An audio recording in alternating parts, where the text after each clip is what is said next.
This is a super short overview of the plot of Mansfield Park, the 1814 novel by Jane Austen.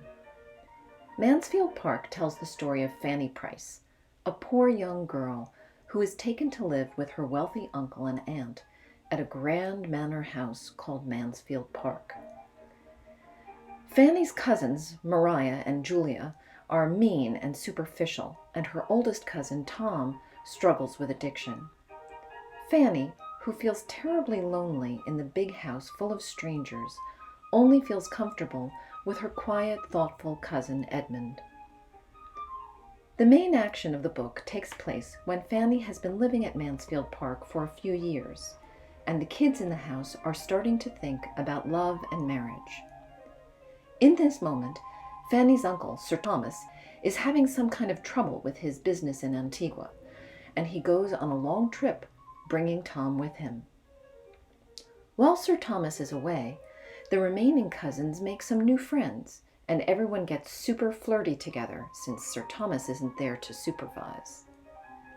Everyone is pretty bugged out when Sir Thomas arrives home unexpectedly and puts an end to all the shenanigans.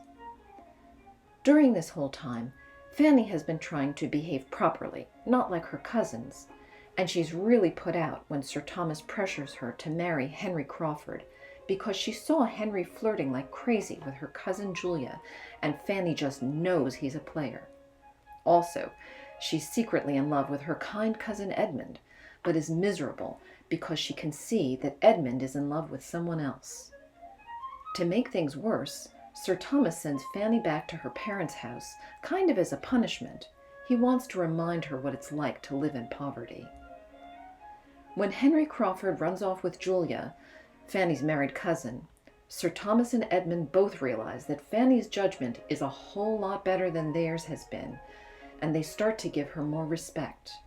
For Edmund, that respect becomes love, and at the end of the book, he asks Fanny to marry him. This summary definitely leaves out some important details, but it gives enough context to serve as a foundation for those of us who want to focus on the details of Sir Thomas's overseas business.